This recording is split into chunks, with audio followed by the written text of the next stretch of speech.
este mundo, nosotros sabemos que tú has venido de Dios el Padre para ser nuestro Maestro y que enseña los caminos de la verdad. Las palabras que oímos de ti son espíritu y son vida. Pero ¿quién es digno de abrir el libro rompiendo el sello? Tú solo, tú que diste tu vida por nosotros y nos compraste para Dios con tu sangre. Danos a conocer los misterios del reino de Dios y las inagotables riquezas del corazón. Descúbrenos los tesoros de la sabiduría y de la ciencia de Dios que en ti se ocultan. Haz que tu palabra penetre nuestras almas, guíe con luz nuestros pasos, ilumine nuestra senda hasta que amanezca el día y se disipen las tinieblas. Tú que vives y reinas por los siglos de los siglos. Amén. Muy bien. Pues bienvenidos. No sé, se oye bien, ¿sí? Vamos a continuar donde lo dejamos el lunes pasado. Empezamos a analizar el libro del Levítico. Como ha dicho el padre en la misa, el próximo miércoles es miércoles de ceniza, pasado mañana. Entonces, como consecuencia, el lunes siguiente, el próximo lunes, pues tendremos una charla especial para la preparación de la Cuaresma, que siempre nos viene bien. Y descansamos del curso que llevamos del Levítico, o de lo... Bueno, ya sabéis que programamos a lo largo del año 3 o 4 intervenciones así especiales, coincidiendo con un tiempo litúrgico fuerte, como es en este caso la Cuaresma. Habíamos empezado a ver este libro que os decía, teníamos ahí un poco lo que es el libro del Levítico, así hecho a buena pluma, ¿no? Nos habla de la santidad de Dios y habla de las leyes de los levitas, de los sacerdotes, pero que no se limita a leyes específicamente, propiamente litúrgicas, sino que es todo un conjunto de leyes que hacen que esa línea de puntos que tenéis ahí, como crear una atmósfera incontaminada, porque si Dios es santo, hay que acercarse a Él en santidad. Y yo os ponía el ejemplo de cómo los efectos del felpudo antes de entrar a una vivienda con el parqué muy bien pulido. Tenemos que limpiarnos bien, tenemos que prepararnos para entrar en esa presencia de Dios. Y a eso contribuye todas las leyes estas que vamos a encontrar en el Levítico. Y os decía que el Señor, por simple pedagogía, como lo haríamos cualquiera de nosotros, cuando nos ponemos a educar a un niño, nos abajamos a su nivel para que nos entienda. Si le empiezas a explicar la tabla de multiplicar antes de conocer los números, mal asunto, no se va a enterar la criatura de nada, ¿no? Bueno, pues fijaos la tremenda importancia, el salto tan grande que hay entre la divinidad y la humanidad. El Señor se mete en el marco histórico en el que le puedan entender y acepta, como veíamos, ofrendas de animales, que es lo que hacían entonces, que nos parecen verdaderas carnicerías, ¿no? Pero esto, el Señor, pues sin duda, lo más probable es que Dios acepte esas formas condescendiendo con esas costumbres, porque de no haberlas permitido no hubiera podido sintonizar con el pueblo. Y es verdad que había ritos semejantes entre los paganos, pero ofrecidos al Dios único y verdadero, se sentían, por decirlo de alguna manera, a salvo de la idolatría que les circunda. Es que nuestro Dios también es bueno, es que nuestro Dios también acepta sacrificios. Lo entendemos, ¿verdad? El lenguaje al que el Señor, en esa inmensa misericordia y pedagogía, se abaja. Y esta opinión de que condescendió no es opinión de cualquiera, es opinión de santos padres, por ejemplo de San Agustín, y como buen pedagogo que es, se adapta sin forzar la voluntad del hombre. En ningún momento va aprovechando esa mentalidad primitiva de los hebreos para ir cada vez más elevando el listón de la moralidad. le va a ir pidiendo cada vez un poquito más en ese culto monoteísta. Un dato de suma importancia: cuando tales sacrificios quedaban desprovistos de las disposiciones morales, eran totalmente rechazados por Dios y por supuesto por los israelitas. Claro que no podían ser aceptados por Dios si llevaba implícita inmoralidad. Otros pueblos ofrecían víctimas de niños, de hijos, ¿no? Y el pueblo hebreo, ya llegaremos en alguna ocasión, cuando lleguemos al libro de los jueces, veremos que también cayó en esta prevaricación, pero Dios lo rechaza. También tenía Dios en cuenta no solo la disposición moral del sacrificio en sí, sino quienes la ofrecían. Aquel profeta fuera de serie, que ya vamos conociendo, Isaías, habla de la santidad de Dios con ese cántico súper conocido de 3 veces santo. Cuando nos habla de la pésima situación moral en que se encontraba el pueblo, dirá en Isaías 1:4: gente pecadora, pueblo cargado de iniquidad, raza malvada. Nos dice que Yahvé no aceptaba el holocausto, no quería sacrificios, lo rechazaba, diciendo que no quería sacrificios de toros ni ovejas, y les decía: ¿quién os pide a vosotros esto a vosotros cuando venís a presentaros ante mí hollando mis átridos? Eso dirá Isaías, ¿no? A propósito de los sacrificios. Y vamos a buscar ir buscando, sin perder Levítico, que es con el que estamos trabajando, una que habremos oído muchas veces, pero que en este contexto nos suena todavía más clara. Isaías 1, el profeta Isaías, y vamos a leer del versículo 13 al 18. No me traigan más esas vanas ofrendas. El incienso me es abominable. Neomenias, sábados, convocaciones festivas. Las fiestas con crimen me son insoportables. Detesto vuestros novicios. Suficiente, hasta ahí. Las fiestas con crimen me son insoportables. En aquellos tiempos los sacrificios eran, como se ha dicho, el acto central del culto sacerdotal. Los cristianos hemos de tener esto en cuenta por lo que concierne a la Eucaristía. Vamos a recordar: a Dios hemos de ofrecerle lo mejor, y a Dios hemos de ofrecerle en la mejor de las disposiciones. Esto no admite dudas. Se comprende que Isaías hable en este tono, ¿no? ¿Cómo iba Dios a aceptar sus sacrificios? Pero independientemente del valor de los sacrificios ofrecidos a Dios en el Antiguo Testamento, estaba en quienes ofrecían y en la intención, en el deseo de agradar a Dios. En quienes los ofrecían por cuando se privaban de algo suyo, y en la intención, pues porque se puede aparentar ser cumplidor y se puede ofrecer por simple rutina, sin deseo de agradar a Dios. Y esto perdura. Quiero decir, cuando las cosas se hacen así, no son gratas a Dios. Un cura viejete, amigo mío que le conozco, siempre habla de lo del cumplimiento. Y él dice: si la propia palabra lo dice, cumplo y miento. O sea, si vais por cumplir, mentís.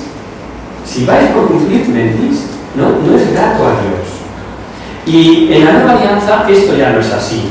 En la Eucaristía, el valor de lo sacrificado, ¿en quién está? Porque es impresionante que estando en lo que está, puede ser ofrecido por hombres. ¿En qué está? En la víctima que se ofrece y en quien la ofrece. La víctima que ofrecemos, ¿cuál es? Pues el mismísimo Hijo unigénito de Dios Padre, Jesucristo. Esa es la víctima. Víctima sin mancha, como profetizó el profeta Malaquías. Sacrificio, además, que sabemos con toda seguridad que es agradable a Dios, porque además el propio Dios Padre lo ha dicho, lo dice en 2 ocasiones, lo dice en el bautismo de Jesús y lo dice en el monte Tabor: este es mi Hijo amado, en quien tengo todas mis complacencias. Es decir, eso sí le complace a Dios. Y no podemos dejar en el tintero el recuerdo de este misterio de amor, aunque ahora estemos comentando los sacrificios del pueblo de Israel miles de años antes. ¿Cuántas cosas del Antiguo Testamento se entienden a la luz del Nuevo. Vamos a leer una cita de la carta a los Hebreos, que es esa que tenéis ahí, Hebreos 10, del 6 al 7, ir buscando, en donde advierte que la sangre de los animales en el Antiguo Testamento no podía quitar los pecados, pero hablando del sacrificio puro, hablando de Cristo, ved lo que dice él. Hebreos 10, 6 y 7. Los holocaustos y sacrificios por el pecado no los recibiste. Entonces yo dije, heme aquí que vengo. En el volumen del libro está escrito de mí, para hacer, oh Dios, tu voluntad. Efectivamente. No quisiste ofrecer el sacrificio, pero me has dado un cuerpo. Yo creo que era un poquito antes, en el 5 quizá. O no sé si está en el 5 o en el 6. Esto es lo que buscábamos. Sacrificio y oración no quisiste, pero me has dado un cuerpo. No os habéis complacido ni en holocaustos ni en sacrificios por el pecado. Entonces yo dije, he aquí, oh Dios, para hacer tu voluntad. Como cosa de Dios, el salto es infinito. Es la nueva ley que se y eleva a la antigua, a la que tenemos en el Nuevo Testamento. La nueva economía de la salvación sobrepasa y se sobrepone a toda la antigua. Es los planes divinos de la redención de la humanidad. Hay algo que, si en alguna clase dejamos de decir, pues me podéis pedir que lo recuerde, ¿no? Y es que no nos cansamos de repetir que el cristianismo no es cumplir una serie de normas, una serie de ritos, una serie de prescripciones, una serie de preceptos, que también eso va implícito, pero el cristianismo no es eso. El cristianismo es aceptar a Jesucristo e intentar corresponder a su amor. Es vivir entregado no a algo, sino a alguien, a una persona, al mismísimo Jesús. Y esto se consigue cuando sabemos que Él nos ama con locura y con especial predilección a cada uno de nosotros, no como seres ideales, sino como somos. Estos días ha salido a relucir pues, el tema que siempre, cuando damos los cursillos prematrimoniales, les decimos a los novios: hay que amar al otro tal cual es, con sus virtudes y sus defectos, para no llamarnos a engaño. Y digo que ha salido estos días porque era uno de los mensajes machacones usados, claro, obviamente para publicidad en la fiesta de San Valentín, ¿no? Te amo como eres, te amo como soy. Sí, una cosa es decirlo, otra cosa es hacerlo. Cuando se enfada, también. Y cuando sale despeinada por la mañana, también. Y cuando iríamos buscando cuandos, hay que amar al otro tal cual es. Porque así es como nos ama Dios, que sabe de nuestros defectos, que sabe de nuestras imperfecciones, y Él nos ama a rabiar, porque no puede ser infiel a sí mismo. Dios es amor y su oficio es amar. Pero volvamos a nuestro libro, el Levítico. El sacrificio de las oblaciones se ofrecía flor de harina con aceite, se quemaba incienso sobre el altar, una parte era para el sacerdote y otra para el pueblo. Pero lo chocante para nosotros es la importancia que tenía en este ofrecimiento la sal. Llama la atención, buscad la cita. Está en Levítico 2:13. A toda oración que presentes le pondrás sal. No dejarás que a tu ofrenda le falte la sal de la alianza de Yahvé. En todas tus ofrendas ofrecerás sal. Machaconamente además, ¿no? Por 3 veces. Y la razón es que a la sal se le daba un valor purificador, pero además entre los semitas era símbolo de comida fraternal tomada en común, con cualidades, ojo a esto, de conservación. Algunos de los que estáis aquí habéis hecho la matanza o habéis conocido las matanzas, que no había ni frigoríficos ni nada por el estilo, ni cámaras frigoríficas. ¿Qué se hacía para que el alimento se conserve? Ponerlo en sal. Es más, se sigue conservando esta tradición para lo genuino de la curación en fresco, como es el caso de los jamones, ¿no? Es así, se sigue conservando con la sal. Esto es síntoma de la conservación, de la duración de esta fraternidad que amén de preservar de la corrupción, debía de ser alianza a Yahvé.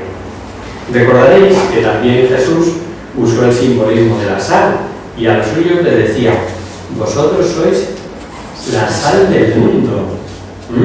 El mismo sentido tiene.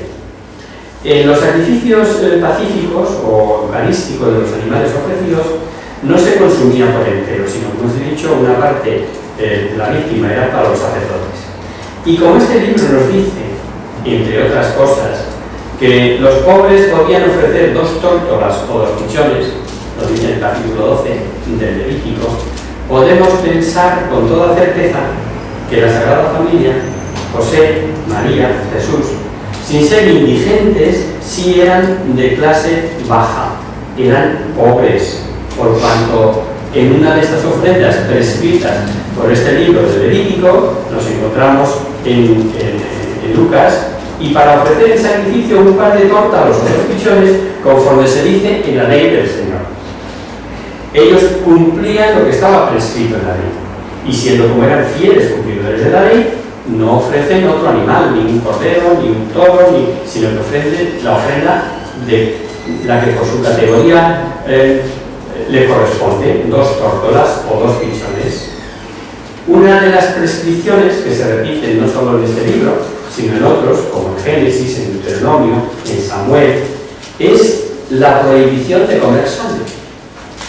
Y en esa prohibición vamos a pararnos un pelín, porque como todos sabemos, o la mayoría supongo que sabéis, una secta, que son los testigos de Jehová, tomando textos de este libro del Levítico, no solo no comen la sangre, sino que prohíben las transfusiones de sangre, y han ocasionado serios problemas a doctores que veían como única salvación del paciente realizarle una transfusión, y se empeñaban o se negaban, prefiriendo que muriese el enfermo o accidentado en ocasiones, y como digo, esto ha costado en alguna ocasión más de una vida.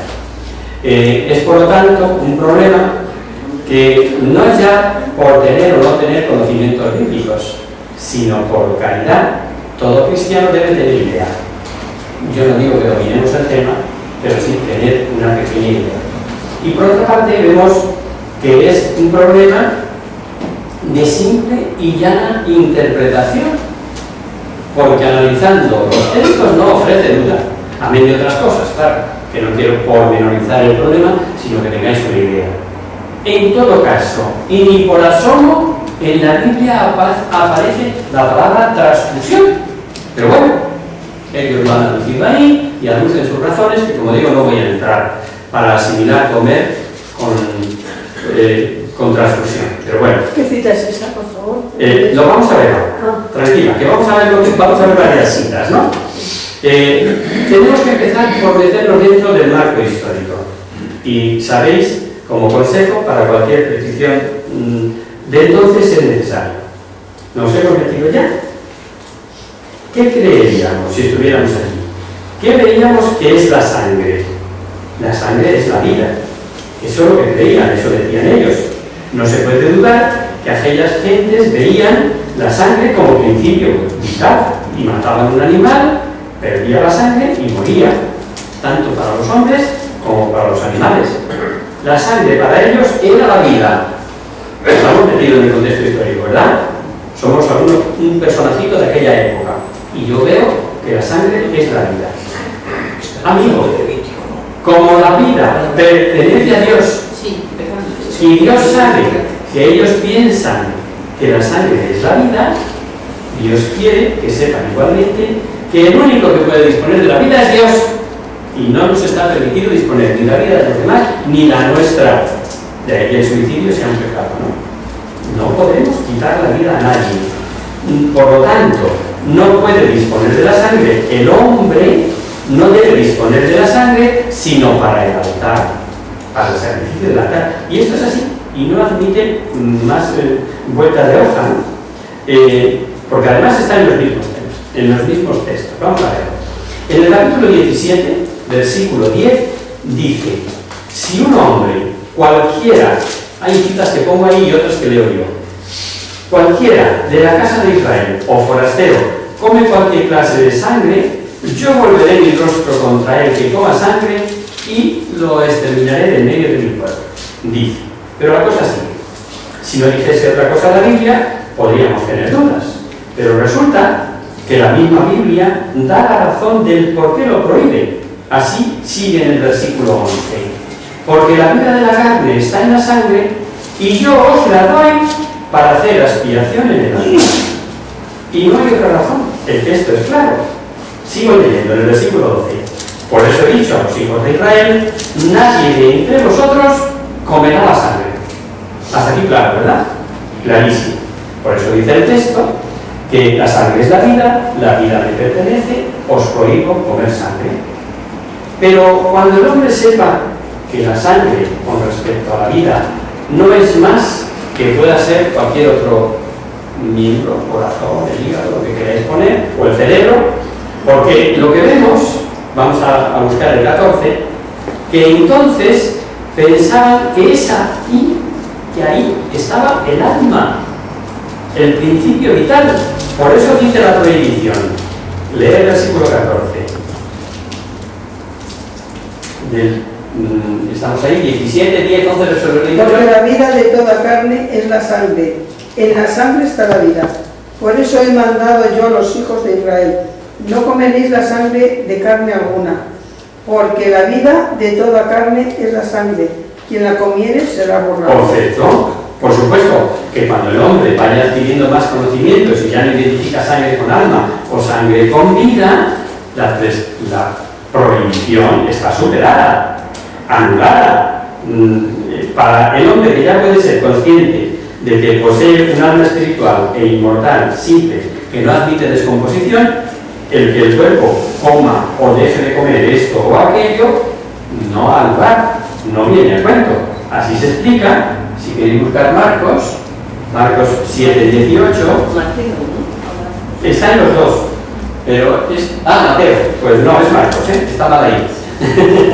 Marcos 7, 18, lo dicen los dos, también Mateo. Y además era la misa del miércoles pasado, puede ser, esta semana pasada se ha leído esto que vais a leer. Pero tampoco trabajan con sangre, no solo que no transfusión. Manipular la sangre también tiene prohibido también, ¿no? También. Ahora contaré algún detalle más. Lee esta de Marcos. Jesús les dijo: pero tampoco vosotros entendéis, ¿no comprendéis que todo lo que de fuera entra en el hombre no puede mancharlo? Claro. Es que lo que, y bueno, luego se extenderá un poco más, ¿no? En el 19 dice, pues no entra en su corazón, sino en su vientre, y va a parar a la letrina, ¿no?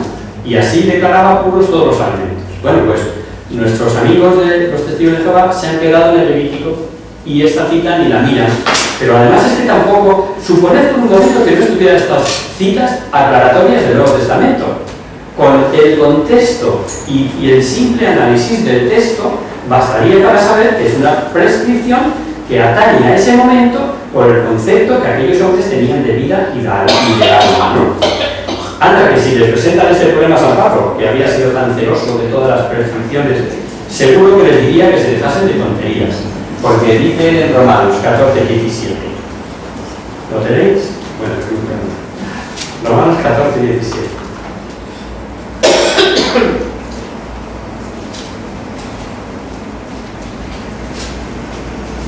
Porque el reino de Dios no es comida ni bebida, sino justicia, paz y gozo en el Espíritu Santo. Efectivamente, claro, que como por encima de todo está la ley de la caridad, puedes comer de todo siempre que en ocasiones, como nos dirá en otra carta, con tu comida escándalo al hermano más flaco. Pero por eso, por la ley de la caridad. Naturalmente que la nueva alianza, que se rige por el amor, eso es lo que provoca. Por eso, en el Concilio de Jerusalén, cuando vimos hace 2 años el libro de los Hechos, algunos lo recordaréis, como los judíos jamás habían comido sangre, a los que se convertían del judaísmo al cristianismo, les repugnaba de tal manera comer sangre, y no solo comerla, sino verla a comer a otros recién convertidos, que el concilio ordenó a los cristianos abstenerse de comer sangre, no porque sea la vida, como decía en el Levítico, sino abstenerse por caridad hacia los convertidos. Yo aquí suelo poner un ejemplo para que lo captemos, porque hay comidas que de entrada nos producen repulsa y si nunca lo has comido, más repulsa todavía, ¿no? Un alimento que en otras culturas es frecuente y aquí no, las ratas. Comer ratas, por ejemplo, lo comen en el occidente, ¿no? Y en China, incluso en algunos sitios como manjar exquisito te lo venden, en los restaurantes. Entonces aquí de repente te dicen que hay que comer ratas. No, ratas haríamos todos así, ¿o no? Pues algo así les pasaba a los judíos, que toda la vida estaban en función de estas leyes del Levítico abstenerse de comer sangre, de comer un sangre y decir que eso se puede comer, pues en principio, claro, que podría resultar así. Y por caridad, el concilio dice abstenerse de comer sangre y bueno, los otros dos preceptos, ¿no? De los matrimonios infructuosos, de la porneia y no me acuerdo para otro, ¿no?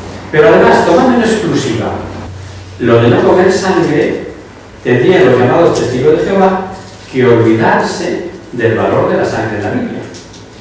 Tener en cuenta que la sangre, como expiación visible de la vida, era el mejor modo de representar la vida del hombre. Si el hombre es culpable ante Dios por el pecado, debía ofrecer su vida, su sangre, pero no debe matarse a sí mismo. ¿Ofrecía la sangre de qué? De la vida de un animal. Fijaos si tenía valor, si tenía importancia. El valor religioso de la sangre, por otro lado, ya se había manifestado en la Pascua de Egipto. La sangre salvó, lo vimos cuando vimos el libro del Éxodo, la vida de los primogénitos de Israel, pues derrumbaron los dinteles de las puertas. Y un segundo uso de la sangre la vemos en ritos religiosos, como en las alianzas. Por ejemplo, la alianza del Sinaí, Moisés toma la sangre, rocía con el pueblo, diciendo, esta es la sangre de la alianza. Y ya os hablaba yo entonces que estaba siendo imagen o tipo de la verdadera alianza, de la nueva alianza en la sangre de Cristo. Así pues, una de las pocas cosas que ordenó el Concilio de Jerusalén, ¿no tenemos ahí la cita? No, esta es de la que tengo yo que leer. Sí, aquí tengo ya las tres cosas militares. Fue abstenerse de comer sangre y por la razón que hemos explicado, que os expendáis de las carnes inmoladas a los ídolos. Eso era la otra. De la sangre, de lo ahogado y de la fornicación. Cuando se reúne el primer concilio, ve que en lo que surgía conflicto por parte de los gentiles, es decir, de los cristianos procedentes de la gentilidad, no de los gentiles, sino de los propios cristianos que no habían vivido el judaísmo de cuna, pues se encuentran con que, y se encuentran además entre pueblos idolátricos. Pues lo de menos es decir, que si tú participas de la víctima del altar y ese altar es idolátrico, es decir, se está ofreciendo a un ídolo que no es a Yahvé, te tienes que abstener de comer eso. Claro, de cajón. De la sangre, por lo de la repulsa, de la caridad y de la porneia, que dice el original, otros traducen por fornicación, y es ni más ni menos de las uniones ilícitas, de las uniones raras, de padre con hija de la madre, ni madre, o sea, esos matrimonios incestuosos que se daban en aquella cultura. Tiene don Salvador Muñoz Iglesias un estudio precioso sobre la palabra porneia para venir y con citas paralelas de la Biblia, ¿no? Tengo un libro que habla de eso, que viene a decir eso, que claro, esto en la nueva alianza y en la ley de Cristo no procede, ¿no? Pero esas, unas por maduración del conocimiento de la doctrina y otras por el paso del tiempo prescribieron. O sea, hasta esas tres que se mandan así puntualmente, el concilio velando por el bien de todos sus hijos, ¿no? Sabemos que duró muy poco, porque muchas realidades pues desaparecen después de Cristo, ¿no? Eso no quiere decir que hayan desaparecido todas. Ahí está el decálogo de autoridad total, como el primer día, con otras formas, con otra expresión, pero los 10 mandamientos que se resumen en uno solo, primero en los dos y luego ya en uno solo, desde la Pascua, desde la última cena, que os améis unos a otros como yo os he amado, ahí se resumen todos, esos siguen vigentes. Pero con Cristo, como digo, muchos de estos han prescrito. Ningún paso, decía el Padre Bravo, tuvimos la suerte de contar aquí con él un año, tiempo atrás, en el que nos dio esta hora bíblica, la daba él. Tiene, por cierto, un libro muy bonito, que no sé si nos queda un ejemplar, de la sangre de la Biblia, no sé si nos queda, se editó, muy pocos, no sé, pero bueno, si hay alguno, pues que sepáis que aquí lo tenemos también, ¿no? Porque como anteriormente fuimos editorial, pues bueno, la editorial hace muchísimo tiempo que se cerró, pero algún resto queda, que se titula así, La sangre de la Biblia, y es un verdadero tratado detalladísimo de todo esto que yo os estoy resumiendo en 4 palabras, ¿no? Decía él, ningún paso del Antiguo Testamento al Nuevo es válido si no pasa por Cristo. Y esto obviamente pasa por todo esto de las prescripciones y de los mandamientos. Por otra parte, y a mente de la cultura que el hombre ya tenía sobre la sangre, en la mentalidad del cristiano no podía entrar el modo de ver la sangre como lo hacían los hebreos. Ya sabéis que se ofrecía la sangre de los animales sobre el altar. Pues es muy interesante ver que Jesús, ¿cómo lo arregló? ¿Cómo lo institucionalizó? Fundió en uno solo los sacrificios que vamos viendo en el Antiguo Testamento. Y fijaros que Jesús escogió para celebrar la Sagrada Cena y instituir la Eucaristía el mismo día de la Pascua judía. Así dice cuando va a celebrarlo: con gran deseo he deseado comer esta Pascua con vosotros. Eso lo dicen los evangelistas antes de hablar de la última cena. Y al consagrar hace alusión expresa a la alianza. Lo tenemos en los que narran la institución de la Eucaristía, que como sabéis son 4, que son Mateo, Marcos, Lucas y Pablo. San Juan no narra la institución de la Eucaristía porque ya llevaba 50 años celebrándose cuando él escribió su Evangelio. Sin embargo, al escribir a los Corintios dice San Pablo: este es el cáliz de la nueva alianza en mi sangre. Cuantas veces lo bebáis, haced esto en memoria mía. Y por último, la expiación por los pecados queda clara. Dice Mateo 26-28. Porque aquí ya sí tenemos la seguridad. En la antigua alianza pedían el perdón de los pecados con una moneda que no valía. Es decir, si aquí tenemos en la balanza el pecado, que es una ofensa infinita, por mucho que pongamos de expiación en el otro platillo de la balanza, siempre pesará más el pecado, porque es infinito, la ofensa es infinita. Ahora, esta expiación por los pecados era un pedir a Dios de algún modo y de la mejor manera que sabía, ofreciendo la vida de los animales en sustitución de la suya, porque me doy a ti, Señor, pero no equiparaba, no salvaba de los pecados. Este es el gran salto trascendente del Antiguo al Nuevo Testamento. Y dice esa cita de Mateo 26-28. ¿La tenemos? Os he distraído, ¿no? No estabais buscando porque no estabais escuchando. Entonces les dije: Cristo está en mi alma hasta la muerte. Quedaos aquí y velad conmigo. ¿Es esa? Mateo 26, 28. Sí. A ver si la tengo yo mal. Ah, 38. Es que es Marcos. Es que... ¿Es Marco? No, es que yo tengo 38. Y ya he dicho que... ¿He dicho 28? He dicho 28, es 28. O sea que aquí tenemos metida la pata también, Adolfo, es un poco fácil. Porque esta es mi sangre del Nuevo Testamento, que será derramada por muchos para remisión de los pecados. Derramada para el perdón de los pecados. Ahí sí. Ahí ya hay redención. ¿Dudará alguien que el Nuevo Testamento es la sangre de Cristo, la que ocupa el puesto en estos libros que estamos viendo del Antiguo Testamento a propósito de la expiación de los pecados? Una de las verdades más consoladoras la tenemos revelada en Apocalipsis, Espero tener la cita bien. Apocalipsis 5:9.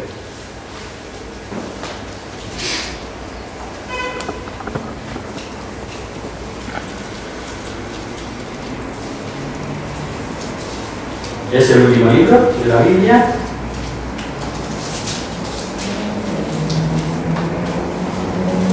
Cantaron un cántico nuevo que decía: digno eres de tomar el libro y abrir sus sellos, porque fuiste degollado, y con tu sangre has comprado para Dios hombres de toda tribu, lengua, pueblo y nación. Suficiente. Dos cosas hemos descubierto en esta cita que nos acabas de leer. Una frase de la oración. Pero decía yo el primer día que esa oración que leemos al principio y la que leemos al final está compuesta por el fundador de Fe Católica, el padre Ramón Sánchez de León, y eran frases de la Biblia enlazadas con sentido. Pues aquí tenemos quién es digno de abrir el libro rompiendo el sello, y dice: con tu sangre has comprado para Dios hombres de toda raza, tribu, lengua, pueblo y nación. Estamos salvados, pero no gratis. Le ha costado a Cristo el derramamiento de su sangre. Hemos sido comprados con su sangre. Sí, hombre, sí, por enésima vez. Ni lo dudéis. El cristianismo no es un cúmulo de preceptos, es o de prohibiciones, ni de rezos, sino es identificarnos con Dios, es identificarnos con alguien, y ese alguien es Jesucristo, que dio la vida por amor. ¿O no os acordáis eso de que nadie tiene mayor amor que el que dio la vida por sus amigos? Y como había mandado amarnos como Él nos amó, pues no solo negarte a transfusiones de sangre, sino incluso estar dispuesto a dar tu vida por los demás. Fijaos si la cosa cambia. Era para que si siguiera el mensaje completo dijeran: no, mi sangre la mía. O sea, no solo no prohíbo que, sino la que haga falta, porque aquí está mi sangre para salvarme. No os quiero liar más con esto, ¿no? Y si he perdido tiempo con ello, es no por vosotros, que estoy seguro que no dudáis en absoluto, sino porque podéis aconsejar a cualquiera si surge el momento, ¿no? Y finalmente, si alguno os lee esta cita de la Biblia, Levítico 7:14, no, está bien, 17 14. 17 14. No hay 14. ¿No hay 14? Sí, está aquí. Porque la vida de toda carne es la sangre. En la sangre está la vida. Por eso he mandado yo a los hijos de Israel. Suficiente. Porque, a ver si tenéis otra traducción por ahí, distinta de la que me ha leído. Porque la vida de toda carne es la sangre. En la sangre está la vida. Esa es igual que la otra. Por eso he mandado yo a los hijos de Israel. Porque la sangre es la vida de todo ser viviente. Por eso he dicho yo a los israelitas: no comeréis la sangre de ningún animal, porque la sangre es la vida de bueno, todo en otras traducciones encontraréis: porque el alma de toda criatura es su secreta. Asimilando, os digo porque os puede surgir, ¿no? Que os digan esto. Y así dicen algunos, porque siguen RQR con de la sangre, pues si es lo mismo alma o principio vital que sangre, si da igual, basta con que digáis entonces, cuando lea esta otra cita, leed Mateo 26:38.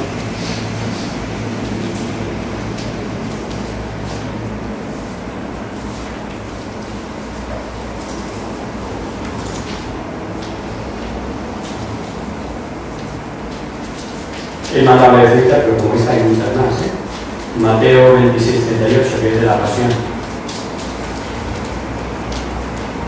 Entonces les dijo: triste está mi alma hasta la muerte, quedaos aquí y velad por mí. Bien, triste está mi alma hasta la muerte. Lo dijo Jesús, ¿no? Pues si fuese igual alma que sangre, podríamos decir: muy triste está mi sangre hasta la muerte.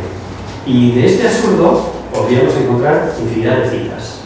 He salteado algunas, o sea, he cogido ahí en el libro del Padre Bravo algunas que me parecían claves, pero es esto, es decir, está tan claro, tan transparente, que no entiendo, vamos, sí lo entiendo, es aberración por aberración.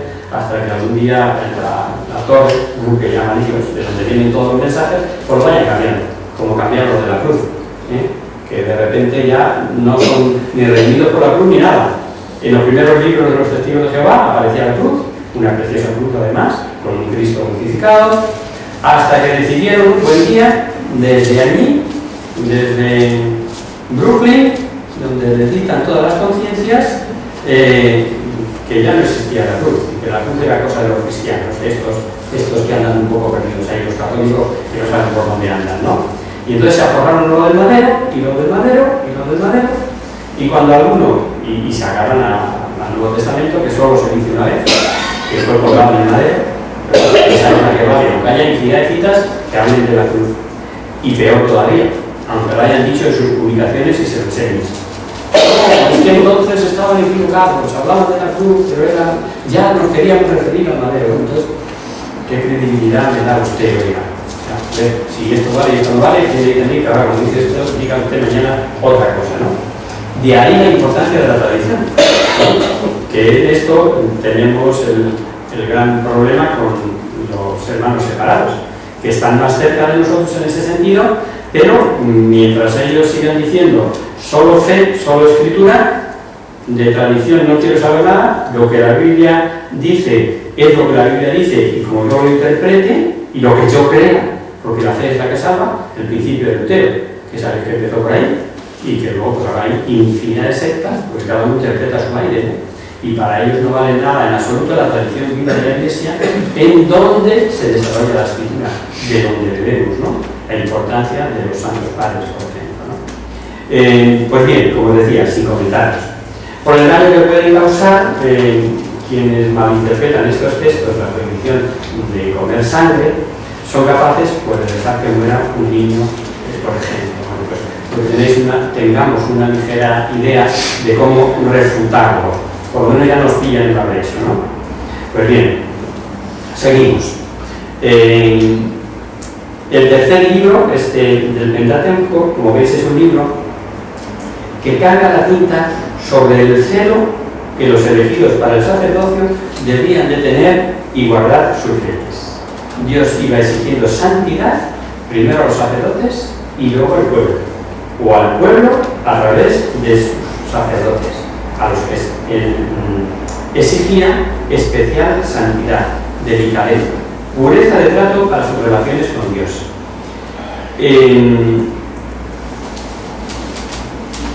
Iban a decir, bueno, pero da igual, como esto lo habéis oído 50 veces, no sé si decirlo. Pureza que se sigue exigiendo hoy.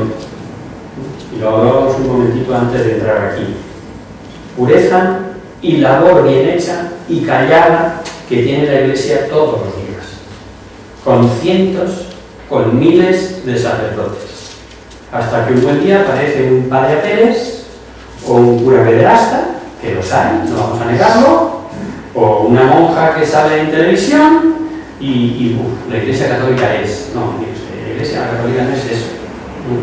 No estoy haciendo apología, no estoy haciendo defensa, estoy diciendo sencillamente lo que es, cómo se exalta cualquier desviación, que las hay, porque la Iglesia es santa, porque en ella está la santificación, en ella está Cristo, pero está llena de pecadores, ¿no? Y no se ve, pues eso, la labor callada de cientos, de miles de personas voluntarias. Decía ayer domingo, en el programa de Últimas Preguntas, la presidenta de Manos Unidas, no sé si alguno lo vio, tú sí lo viste, que aquí en España, por ejemplo, nos hemos olvidado del problema del ébola. Nos parece que ya no existe el ébola. Lo curamos y jope, cuando nos movimos es cuando veíamos que nos podíamos contagiar nosotros. Pues el problema sigue siendo el mismo en los países de África. ¿Y sabéis quién está allí? ¿Sabéis quién está allí? Los que vociferan en televisión, los del partido X que está muy de moda y van por... No. Está la Iglesia. Están cientos, miles de voluntarios con su labor callada en todo el mundo y que eso no sale en ninguna prensa, ninguna radio, ninguna televisión. Bueno, se nos ha ido la hora, lo siento.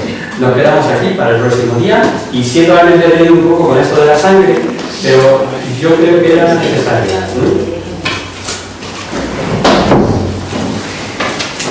Dejamos a la Virgen. En el nombre del Padre, del Hijo y del Espíritu Santo. Amén. Virgen, bella como la luna, delicia del cielo, en cuyo rostro se miran los santos y se contemplan los ángeles.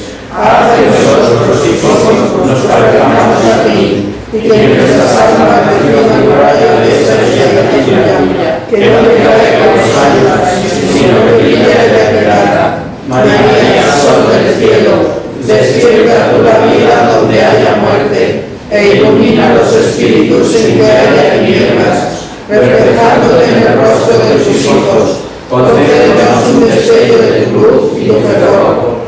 María, poderosa como el ejército, concede a nuestras vidas la victoria. Somos tan débiles y nuestro enemigo se ensoberbece con tantos estragos, mas a tu bandera nos sentimos seguros de vencerlo. Él conoce el poder de tu pie y tiene la majestad de tu mirada. Sálvanos, María, bella como la luna, única como el sol, temible como un ejército ordenado, levantado en pie de guerra, no por el odio, sino por la llama del amor. Amén.